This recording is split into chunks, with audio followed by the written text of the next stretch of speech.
Daniel Vines was born June 21, 2004 at 6:25 p.m. in Birmingham, Alabama.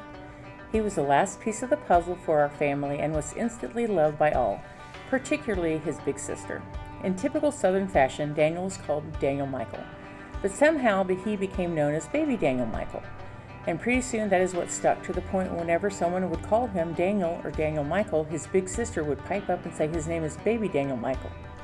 This seemed harmless until the day we were having Daniel baptized, and Father Barry stated, "We are here to baptize Daniel Michael Vines," and his 4-year-old big sister comes running up to Father Barry and started pulling on his robe, saying very loudly, "His name is Baby Daniel Michael. His name is Baby Daniel Michael."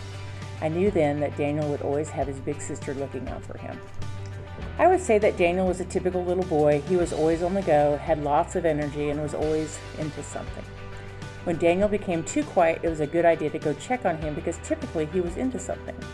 One day when Daniel was around 18 months old, I was doing stuff around the house and I realized I hadn't heard him for a while, so I went to look to see what he was doing.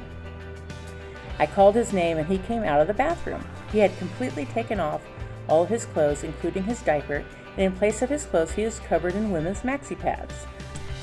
Honestly, thinking about it now, I'm kind of impressed at his age he was able to get them out of the package and get the adhesive back off to stick them to his body. My biggest regret that day was I did not think to take a picture of him. I guarantee if I had taken a picture, that would have haunted him the rest of his life. When Daniel first started school, I would go to the parent-teacher conferences and I would always hear how well Daniel made friends. The next year I would hear that it didn't matter who he sat by, he would befriend that person. The next year I would hear how social he was. It soon dawned on me they were just trying to be nice and trying not to tell me that he talked all the time. He was what I guess we would call a social butterfly, and I don't believe that has changed much over the years. Daniel played lots of sports growing up, and when he was 7 years old, he was first introduced to wrestling. His love for wrestling was immediate. I will always remember his very first wrestling tournament. It was in Colby, Kansas, and Daniel lost both matches. He was absolutely devastated. The very next weekend he went out and he came in second place, only losing one match. He didn't like losing when he was young any more than he likes losing today. Wrestling was a sport that he could be aggressive on the mat and meet friends off the mat. It was the best combination for him. The last few years I have been in awe how much his devotion to improve his skills has become. Daniel would go to work out in the evenings at the gym. He would go to Salina on the weekends to practice with kids that challenged him and helped him improve.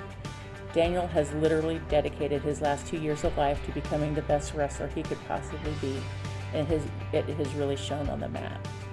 His ultimate goal is to become a high school state champion, and his drive and determination to achieve that goal has been impressive to watch. I know this goal is reachable, and I can't wait to see what this year has in store for him. Daniel, your smile is infectious. You have a big heart. You are kind, silly, and would do anything for your friends or loved ones. Those are just some of your amazing qualities. Never doubt your ability to do or achieve anything that you put your mind to. I promise that you can do anything if you believe that you can. I hope this year is amazing. I hope that you reach all of your goals, and I can't wait to be part of this incredible journey as you finish the last chapter of your high school days. Know that I will always be there for you, and I am and always will be your biggest fan. I love you to the moon and back, Daniel Michael. Stay humble and reach for the stars. The best is yet to come. All my love, Mom.